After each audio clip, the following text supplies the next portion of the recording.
La taxe poubelle, on en parle depuis longtemps. Les premiers à oser, ce sont les Suisses allemands. Saint-Gall l'adopte en 1975, suivi de Berne en 1991 et Zurich en 1993. En Suisse romande, les pionniers, c'est le canton de Fribourg qui vote cela en 1996. Tout ça avant que la taxe poubelle ne devienne une loi fédérale. Elle intègre en 1997 la loi sur la protection de l'environnement. Une loi qui veut que chaque citoyen et chaque citoyenne prennent conscience du coût réel de ces déchets. La tâche est déléguée aux cantons puis aux communes. Elles doivent fixer une taxe de base et une taxe au sac basée sur la quantité des déchets produits. Le total de ces taxes doit servir à couvrir le coût réel de la gestion des déchets. La taxe de base peut être basée entre autres sur le nombre de pièces d'un logement, sur son volume ou encore sur le nombre de personnes vivant sous un même toit. Pour la taxe au sac, deux systèmes s'imposent. La taxe au poids, on pèse et on paye en fonction, ou le plus courant, le sac qu'on achète, le sac taxé. Et pour les sacs, chacun y va de son prix et de son design. Petit à petit, tous les cantons romans s'y sont mis, dont Vaud en 2013 et le dernier en date en 2018, la partie romande du Valais. Genève reste le seul canton qui n'a pas encore adopté la taxe poubelle. En théorie donc, c'est pas sorcier. En pratique, par contre, ça se complique. En Suisse, chaque habitant produit en moyenne 703 kg de déchets en une année et la manière de faire payer le citoyen est très variable. Dans l'agglomération fribourgeoise où on se trouve en ce moment, c'est même presque ubuesque. On va sillonner les routes du district de la Sarine pour vous montrer tout ça avec un reportage d'Andrea Sotro.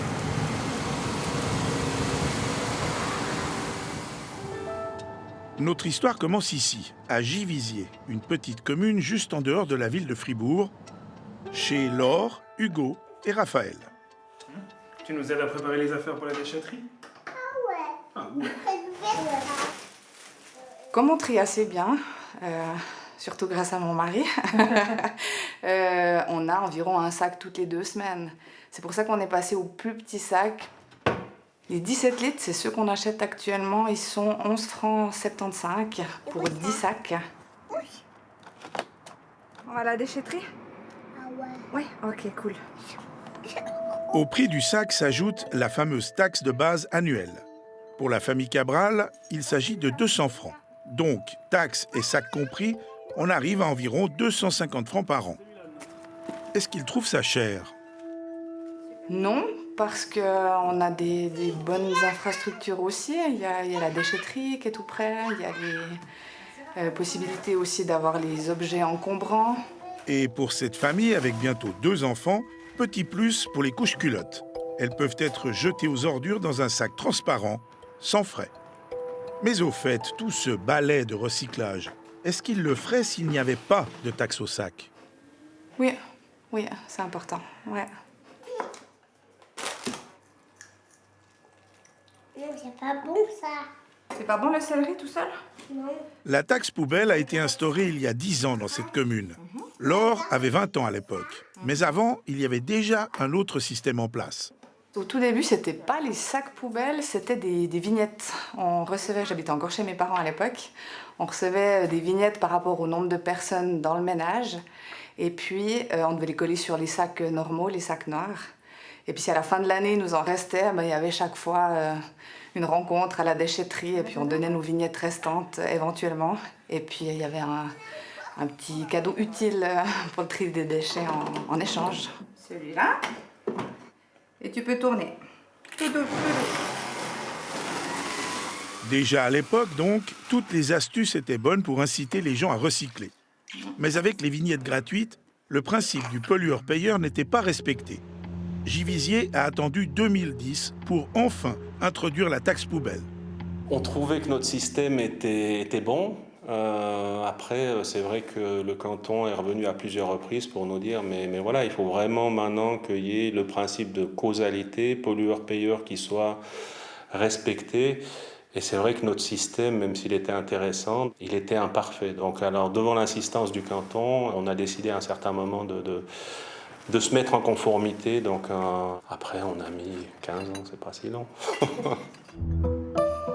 Cette déchetterie a été récemment inaugurée en partenariat avec la commune voisine de Granges-Paccot. C'est la taxe de base qui finance ce genre d'infrastructure, un lieu clé pour permettre à la population de réduire leurs déchets ménagers.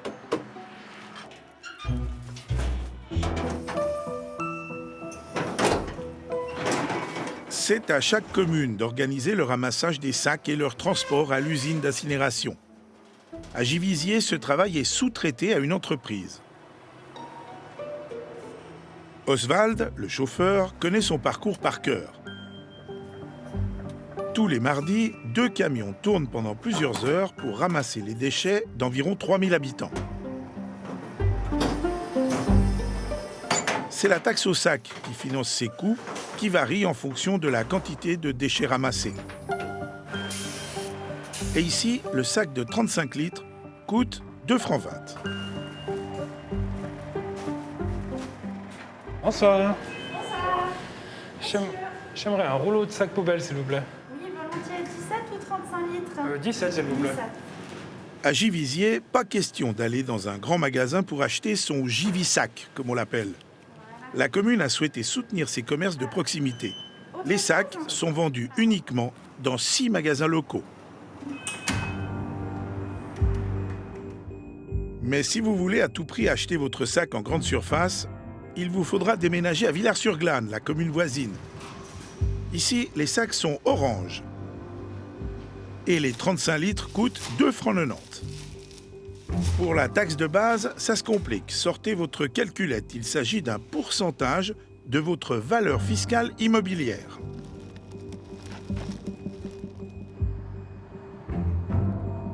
Juste à côté, nous sommes en ville de Fribourg. Autre commune, autre sac. Ici, il est bleu et il coûte 1,90 francs. Introduit il y a plus de 20 ans, les sacs taxés sont ramassés 2 fois par semaine. L'introduction de la taxe poubelle par le canton, puis par la commune, a été un vrai parcours du combattant. Il y a eu 3 essais entre 1981 et 1994 pour l'introduction d'un règlement pour la gestion des déchets et avec une taxe et qui ont été refusés pour des raisons surtout antisociales. Et ensuite, l'approbation du règlement vient en 1998 et fait suite à l'entrée en vigueur de la loi cantonale qui date de 1996. Il y avait eu des débats durant 17 ans et donc le fait que la loi cantonale impose ou mette des paramètres très clairs qui étaient 70% des coûts doivent être couverts par les taxes et revenus et la taxe au sac ou la taxe pondérale doit couvrir au minimum 50% de la totalité des taxes fait que le règlement est passé un peu comme une lettre à la poste.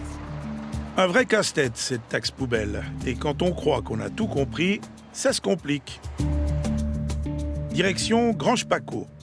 Après un sac blanc, un orange et un bleu, de quelle couleur est leur sac? On n'a pas un sac déterminé, mais on travaille avec des vignettes qui sont remises aux habitants de la commune de Granges-Paccot. J'aimerais acheter des vignettes poubelles. 24 vignettes par personne et par an, c'est ce que la commune offre gracieusement à ses habitants. Et selon le syndic, ça devrait suffire. Vous pouvez m'en donner 7. Mais pour ceux qui en veulent plus, les vignettes s'achètent à la commune uniquement au prix de 3 francs pour les 35 litres. Et surprise, la taxe de base est de 0 francs. La manière dont nous procédons finalement pour couvrir au minimum le 70% des frais d'élimination réside dans le fait que nous prélevons sur la contribution immobilière qui est payée aussi bien par les propriétaires que par les locataires, le montant nécessaire à atteindre cette somme. Il s'agit pour le citoyen qui souffre de beaucoup de nuisances dans ce village liées à la présence d'une autoroute, d'une semi-autoroute, de routes communales très chargées. Alors, une forme de compensation est la pratique du conseil communal de Granges-Paccot, mais qui permet quand même d'assumer ces frais d'élimination. Mais comment contourne-t-il l'exigence de la loi fédérale de taxer? Des questions peuvent se poser au sujet du respect de cette loi. Des remarques nous ont été faites qui n'ont jamais débouché sur des demandes formelles qui auraient été adressées au conseil communal. Donc, pour le moment, nous estimons que cette pratique est justifiée et peut être maintenue. À l'autre bout du district de la Sarine, nous arrivons au Mouret. Et vous avez deviné, encore une autre méthode. Alors ici au Mouret, on a un système de taxe avec le poids des sacs. Alors c'est une méthode qui, à mon avis, permet de simplifier le tri des déchets. On évite d'y mettre n'importe quoi. Et puis c'est un peu le principe du pollueur-payeur. Ici, c'est le citoyen qui fait son ramassage. Chacun a son badge, on pose, on pèse et le montant à payer s'affiche. Le prix, 50 centimes le kilo. Mais au total, pour une famille, ça revient à combien? Pour une famille de 4 personnes, avec la taxe pondérale et la taxe de base, ça revient environ à 150 à 200 francs par année. Par rapport à ce qui se faisait auparavant, personnellement, je préfère que ce soit au poids. Je trouve ça pas mal. Avant, j'habitais en ville et on avait des sacs taxés. La seule contrainte, c'est qu'on doit venir ramener nos déchets ici à la déchetterie. C'est pas pris devant la maison, mais autrement, c'est bien. Dans cette jungle de sacs et de tarifs, il existe un sac commun, géré administrativement par la commune de Grelais. Il s'appelle le SACO et le 35 litres est à 2,10 francs. Mais seulement 10 communes l'ont adopté. Pourquoi tant de systèmes et pourquoi cette résistance aux sacs uniformisés? Je pense qu'on aurait tout intérêt à s'organiser un peu plus ensemble pour avoir une structure qui soit plus ou moins identique. Mais c'est vrai que Grange-Paco, c'est un système, Givisiez, c'est un système, et puis nos voisins proches, Corminboeuf et Fribourg, c'est d'autres systèmes. Alors ça, c'est comme ça. C'est l'autonomie communale auquel, en tout cas, les Fribourgeois, ils sont très attachés.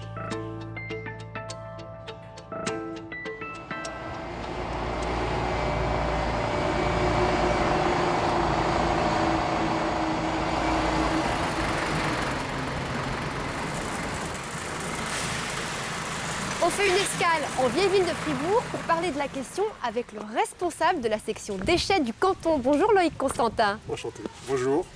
À Fribourg, vous êtes créatif en matière de poubelles. Autant de systèmes dans un district d'environ 100 000 habitants, est-ce que c'est pas un peu absurde? Alors pour bien comprendre la situation dans laquelle on se trouve, il faut remonter 25 ans plus tôt, dans les débuts des années 90, quand il y a eu tout le débat sur la taxe au sac dans le canton de Fribourg. Ce débat, il était lié au fait qu'il y avait des communes, déjà 39 dans le canton de Fribourg, qui avaient des taxes au sac, notamment celles qui étaient proches du canton de Berne, et il y avait du tourisme de déchets. Et puis le deuxième élément qui fait qu'il y a eu des discussions dans les années 90 sur la taxe au sac, c'était aussi le fait qu'il fallait augmenter la valorisation, puisqu'on n'avait que 20% de taux de recyclage. Donc il y a eu un projet de loi qui a été mis en consultation en 1994 qui prévoyait un système très dirigiste avec un taux de couverture de 100% pour couvrir tous les frais de traitement des déchets par des taxes proportionnelles.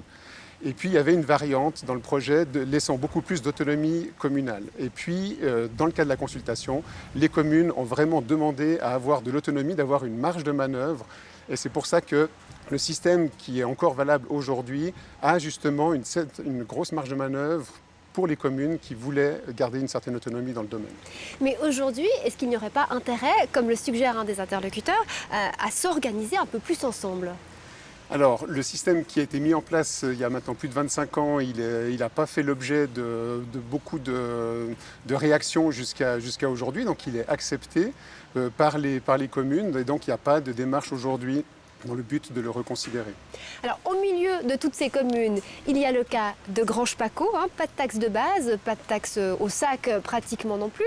Donc la commune ne respecte pas la loi cantonale sur la gestion des déchets. Est-ce que vous allez intervenir ? Alors, le règlement communal de la commune de Grange-Paco prévoit des taxes proportionnelles. Donc, il avait été adopté par le canton en 2011. Et puis, les dispositions d'exécution sont laissées de la compétence des exécutifs communaux.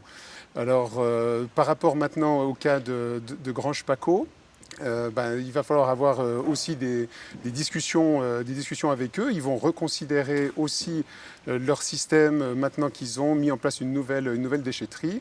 Et dans ce cadre-là, on devra avoir des discussions aussi par rapport à la question du respect des dispositions légales. Oui, parce qu'on a un peu l'impression qu'il y a une loi qui impose le principe du pollueur-payeur et puis que dans les faits, quand une commune ne la respecte pas, c'est pas très grave, il n'y a pas d'intervention. Alors, le canton définit les règles cadres. Par contre, après, ce sont les exécutifs communaux qui définissent exactement les dispositions d'exécution sur leur territoire. Au-delà du cas de Granges-Paccot, c'est quoi les défis aujourd'hui pour la gestion des déchets dans un canton comme celui de Fribourg? On est en train de réviser notre plan cantonal de gestion des déchets. Le défi, c'est vraiment de limiter maintenant la quantité totale de déchets qui est produite par habitant. Donc on doit vraiment faire des mesures de prévention. En termes de recyclage, on est des bons élèves, la Suisse de manière générale. Le canton de Fribourg aussi, aujourd'hui on a 60% de taux de recyclage pour ce qui est des déchets urbains. Donc maintenant on doit vraiment limiter la quantité parce que là on a une stabilité de la quantité totale et là il y a des actions à entreprendre. Merci beaucoup Loïc Constantin et puis on vous souhaite une très belle journée du côté de Fribourg. Merci. Nous, on file à la SAIDEF, c'est là que sont incinérées toutes les poubelles du canton de Fribourg et de la Broye vaudoise. Ça fait quand même 50 000 tonnes de déchets par an.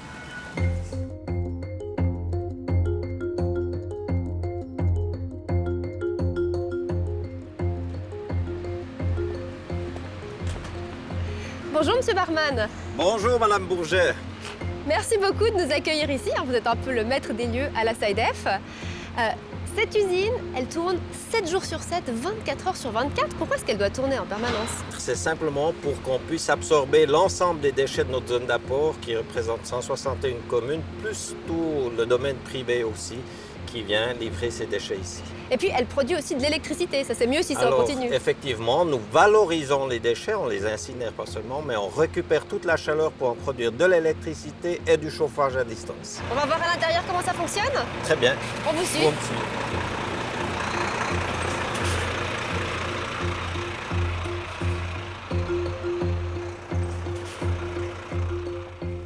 Alors on se trouve maintenant dans la salle de commande de l'usine. Qu'est-ce qu'on voit autour de nous? Ici, effectivement, on est au niveau de la salle des commandes où on peut diriger toute l'usine depuis ici. Une personne a la maîtrise de l'usine depuis là pour l'incinération et la valorisation de nos déchets. Alors on voit des caméras de surveillance et puis il y a d'autres écrans plus techniques. À quoi est-ce qu'ils servent? Tout à fait. Alors les caméras sur les différents tapis roulants, c'est pour le flux des déchets, le flux des matières, je dirais. Et ensuite, vous avez des écrans beaucoup plus techniques où on contrôle les différentes valeurs dans l'incinération. Température du feu, température de l'eau, température des fumées avec les sorties des fumées, la propreté des fumées, etc., etc. Combien est-ce que ça coûte aujourd'hui de faire incinérer des déchets? 155 francs la tonne pour une commune. Donc ça fait à peu près 15 centimes le kilo. Tout à fait. Ça représente quelle part de la taxe au sac qu'on paye? Alors ça représente 10 à 15% de la taxe au sac, puisque la commune doit ensuite ajouter le ramassage, les infrastructures qu'elle doit mettre à disposition dans sa commune. 10 à 15% du prix du sac. Merci beaucoup Albert Barman. On vous retrouve dans quelques instants. Merci.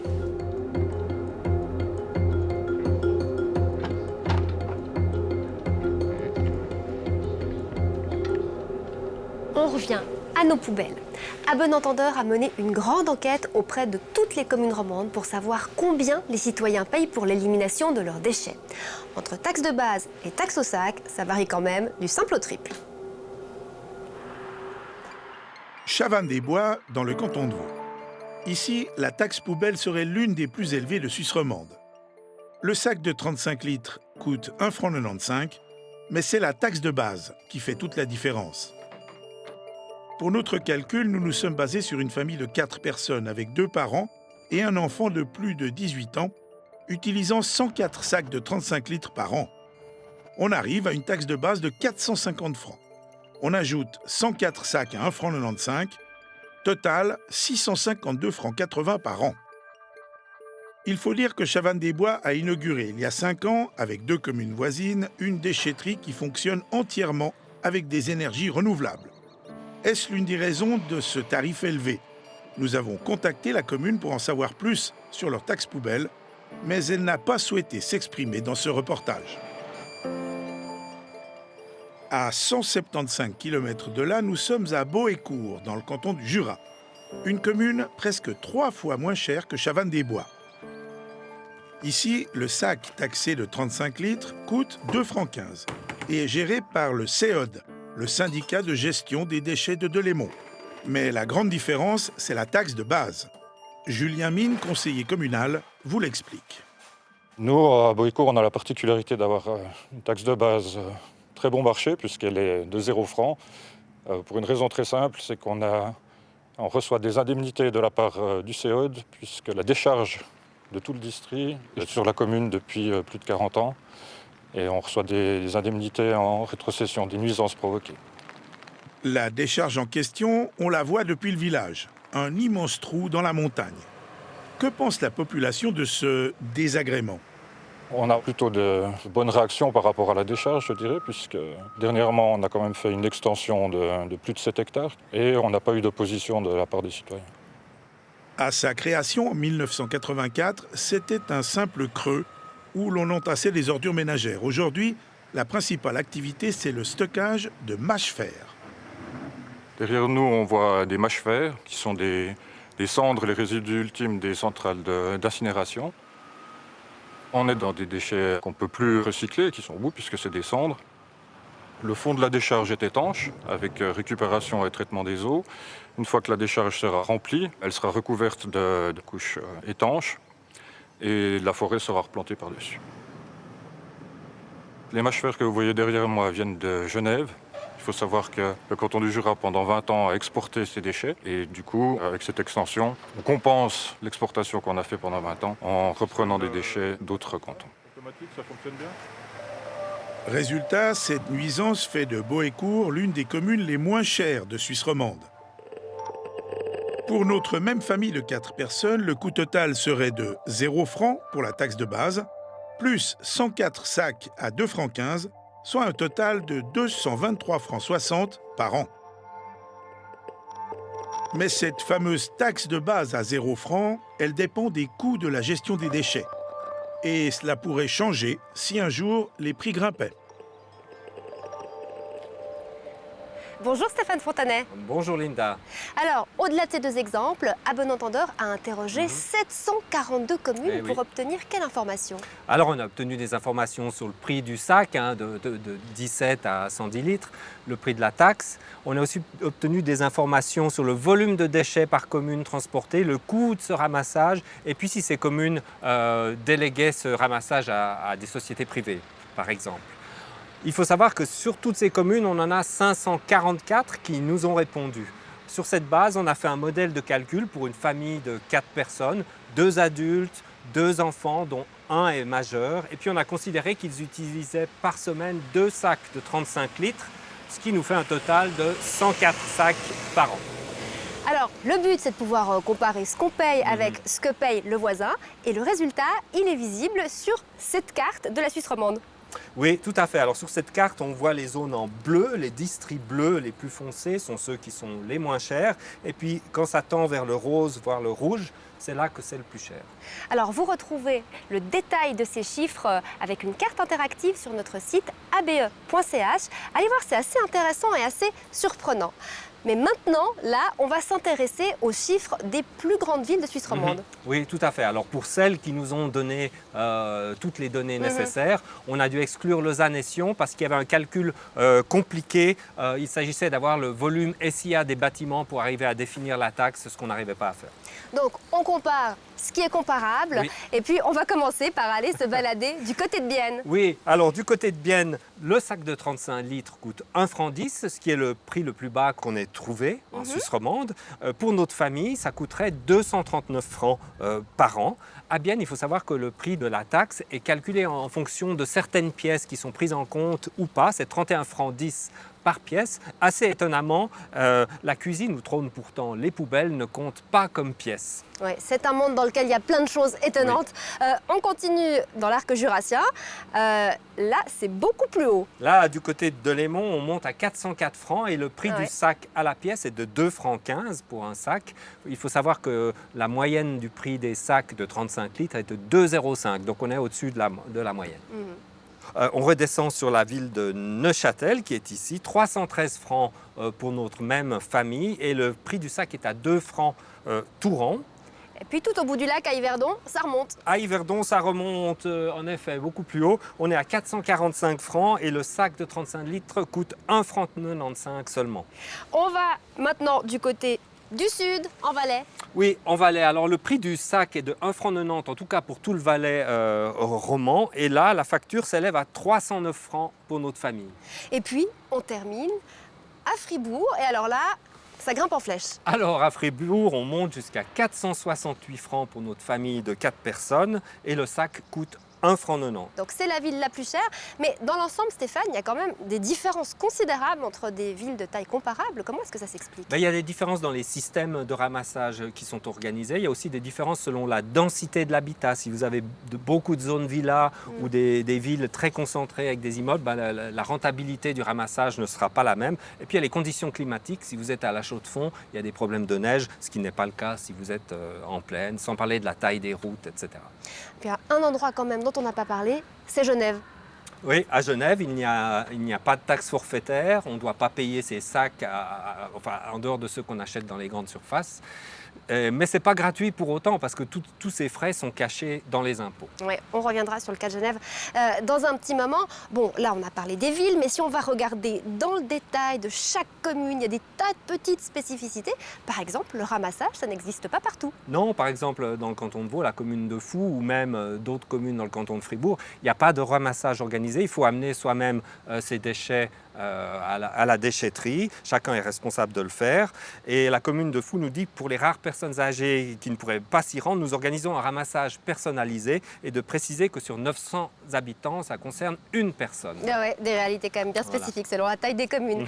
Ce qui est surprenant aussi, c'est qu'alors il y a toute une panoplie de solutions pour les couches pour bébés et puis pour les protections pour les personnes incontinentes. Oui, par exemple pour les couches pour bébés, vous pouvez mettre vos couches dans des sacs transparents ou alors vous avez des subventions, ou alors vous recevez un nombre de sacs gratuits. Puis pour les incontinents, c'est un peu la même chose, si ce n'est qu'il faut prouver qu'on est incontinent puis avoir un certificat médical, bien sûr.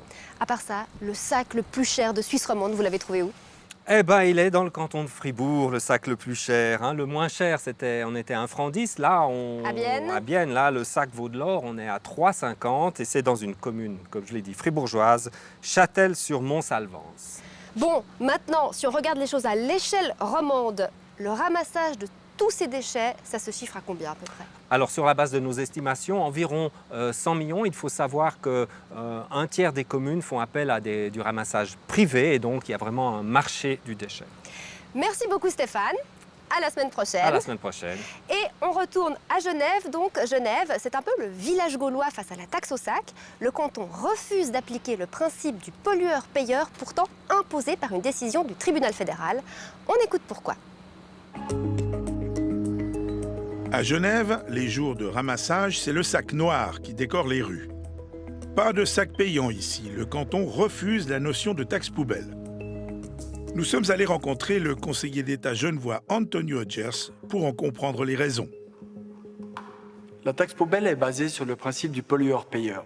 Autrement dit, c'est un droit de polluer. Et c'est vrai que si vous avez un revenu confortable, eh bien, vous pouvez ne pas recycler et remplir des sacs de poubelle noire finalement avec vos déchets non triés. Par contre, si vous êtes une famille modeste, eh bien, sortir avec, que sais-je, un rouleau à 35 francs du supermarché, c'est lourd. Comme aujourd'hui, plus de la moitié des ménages genevois trient déjà, introduire une taxe sur le sac noir est une punition pour celles et ceux qui font déjà un effort. Mais comment font-ils pour contourner la législation fédérale? Alors c'est un débat permanent que nous avons eu avec Berne. C'est vrai que sur le principe, la loi fédérale dit cela. Maintenant, Genève a atteint un taux de plus de 50% de recyclage. On veut aller au moins à 60%. Et donc, nous avons discuté avec Berne en disant mais le principe de la loi de la protection de l'environnement, c'est quoi? C'est que les gens trient. La taxe poubelle est un moyen d'atteindre cet objectif. Donc nous proposons un autre moyen qui nous paraît plus équitable, parce qu'il ne discrimine pas les familles en fonction de leurs revenus, c'est celui de l'obligation de tri. Le Parlement a en effet déposé en juin un projet dans ce sens, une obligation de tri qui serait comme celle de payer ses impôts ou respecter le code de la route. Je pense qu'en Suisse, on a la chance d'avoir des citoyennes et citoyens très civiques, très consciencieux du respect des règles et des lois. Mais ma foi, il y a toujours une petite minorité qui ne respecte pas, et c'est pourquoi nous avons prévu une procédure d'enquête et d'amende pour les ménages, les gens qui ne feraient pas du tri sélectif chez eux. Si le Grand Conseil genevois adopte ce projet, ce sera aux communes d'appliquer l'obligation de trier. Et ce seront les employés communaux assermentés qui seront chargés du contrôle. Bonjour Dominique Ronner. Bonjour madame. Vous êtes professeur d'économie et puis vous êtes l'un des responsables d'un groupe de chercheurs qui s'engage pour des politiques environnementales fondées sur les données scientifiques. Et vous, la résistance de Genève face à la taxe au sac, ça vous énerve? Alors, c'est-à-dire que c'est pas que ça m'énerve, mais je pense que ce serait une bonne idée d'ajouter une telle taxe aux autres mesures. Donc c'est plutôt quelque chose de complémentaire, c'est-à-dire il faut les deux, il faut une taxe et puis aussi des mesures d'information. Mais pourquoi est-ce que vous estimez que la taxe au sac est nécessaire? Genève atteint 50% de taux de recyclage, ce sont les objectifs de la Confédération, ça suffit. Alors, c'est-à-dire que bon, le monde, l'environnement, il va mal, donc il faut viser haut. Et c'est-à-dire qu'il y avait une étude vaudoise récente par mon collègue Raphaël Lalive et d'autres auteurs qui a trouvé que la taxe vaudoise, la taxe au sac, elle a diminué de 40% les déchets d'incinération. Et donc c'était un effet assez spectaculaire et on trouve ça aussi dans d'autres contextes. Et il n'y a rien qui laisse présumer qu'à Genève, ça serait très différent. Donc je pense que Genève, les mesures en place, c'est certainement très utile, mais on pourrait faire encore mieux en ajoutant une taxe aux mesures existantes. Encore faut-il que la population accepte la taxe au sac. Oui, c'est une question importante. Alors, ce que cette étude vaudoise a démontré, c'est que avant la taxe, beaucoup de personnes étaient très hostiles à l'idée d'une taxe. Ils avaient des craintes par rapport à l'efficacité, à l'équité. Et puis, une fois la taxe en place, après quelques années, l'opinion est devenue beaucoup plus favorable. On s'est vite habitué à cette taxe et on a compris qu'elle est très utile. Ouais. L'argument du Conseil d'État, on l'a entendu, c'est que la taxe au sac n'est pas sociale. Vous n'êtes pas sensible à cet argument? Alors, je suis tout à fait sensible à cet argument, c'est très, très important. C'est une question d'implémentation. Donc on peut très bien implémenter ces taxes de manière à ce qu'elles soient sociales et solidaires. Par exemple, on pourrait redistribuer l'intégralité des recettes de la taxe de manière à ce qu'on redistribue plus aux ménages plus pauvres. Par exemple, ça pourrait dire qu'un certain ménage va payer 200 francs pour les taxes, mais reçoit en retour 300 francs de crédit d'impôt ou de transfert de l'État et sortira gagnant à la fin. Merci beaucoup Dominique Ronner d'être venu nous trouver ici sur ce site de la SAIDEF et bonne suite à vous. Merci beaucoup.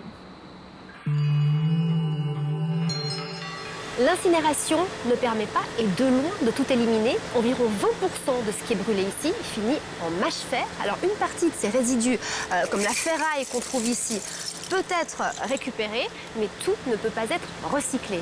C'est la raison pour laquelle, au-delà du tri, les autorités cherchent avant tout à réduire la quantité globale de déchets, par exemple en proposant des modules de formation au mode de vie zéro déchet. La ville de Carouge s'est lancé un défi. Devenir la première ville suisse zéro déchet. Le recyclage et la diminution des ordures ménagères, c'est le cheval de bataille de la conseillère administrative Sonia Molinari. Cette petite poubelle verte en version grande dorée est l'un des projets actuels pour sensibiliser la population.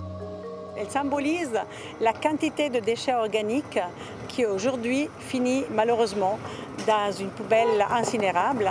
Et c'est le contenu de 117 poubelles géantes derrière moi qui sont aujourd'hui brûlées chaque année de déchets qui seraient normalement compostables. Et bien, ça coûte à peu près 100 000 francs à la commune.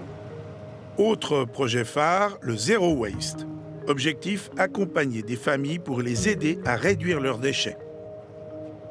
On obtient des résultats assez extraordinaires. En 2019, par exemple, il y a eu moins 63% de déchets produits sur 6 mois auprès des familles qui avaient participé à ce projet. Un projet qui fonctionne. Démonstration avec Stéphanie qui a suivi cette même formation dans la commune de Bernay. Thomas, tu veux un bout?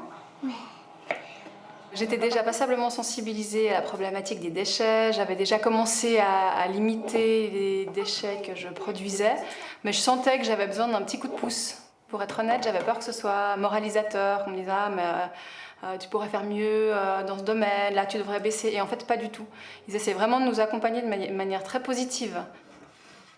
C'est une éponge que j'ai découverte grâce au coaching zéro déchet que j'ai suivi.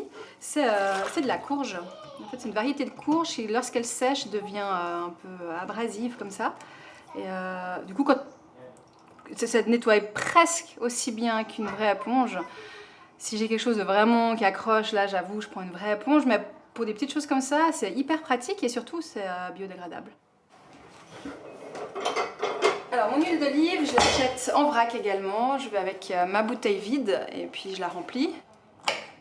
Tu veux un bout de radis? Ouais. T'es sûre? Oui. Ils sont piquants? J'ai toujours eu une conscience environnementale assez poussée depuis toute petite. Mais quand j'ai eu mon premier enfant, tout d'un coup je me suis dit wow, on est en train de laisser une poubelle aux générations futures en fait. Franchement, ça va plus être viable au bout d'un moment. Et spontanément, on faisait pas la petite poubelle verte à l'époque. Et on se dit bon, on va au moins faire la petite poubelle verte. Et honnêtement, rien qu'avec la petite poubelle verte, il y a, je sais pas, un bon tiers de la poubelle qui disparaît. Merci. Tu t'asseyes par terre? Et ensuite, on se prend au jeu. On se dit, tiens, mais en fait, c'est complètement ridicule d'acheter ça en emballage alors qu'il y a une alternative écologique. Et petit à petit, on se rend compte que ça se fait tout seul. Il y a un côté en plus un peu ludique. On se dit, bon, qu'est-ce que je pourrais encore réduire sans que ce soit trop compliqué? Et on y arrive à réduire passablement. Il est petit, votre frigo? Il est tout petit. Ça évite d'acheter trop et de se retrouver avec plein de légumes ou de fruits ou n'importe quel aliment qui va finir par pourrir à l'arrière du frigo. On dirait qu'il y a une tomate pourrie. Non, elle est juste bien mûre. Une fois par semaine, notre frigo il est vide. Il n'y a plus rien et puis comme ça, oui, on mange tout. C'est bien. Ça Voilà. dépoîter la peau. Je pense que j'ai réduit de 2/3 mes poubelles. J'avais à peu près une poubelle par semaine et maintenant j'en ai une toutes les presque 3 semaines. Une petite? Une petite, mais j'avais déjà une assez petite poubelle à l'époque. Donc ça, c'est ma poubelle. Et ça vous dure une semaine, un sac comme ça? Ah non, non, non, non, ça me dure 2-3 semaines. 2-3 semaines? 2-3 semaines, ouais.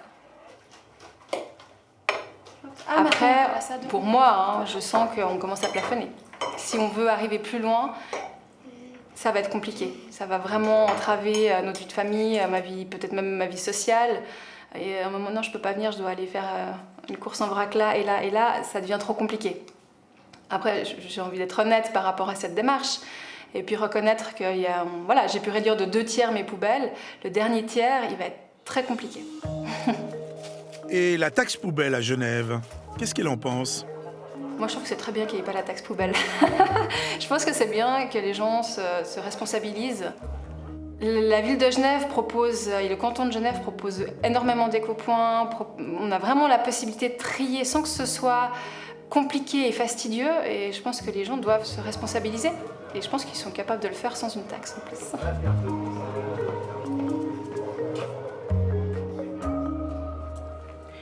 Albert Bachmann, on va terminer cette émission avec vous. Le zéro déchet ici, c'est votre cauchemar. Un tout petit peu. En tout cas, si ça m'arrive demain matin, oui.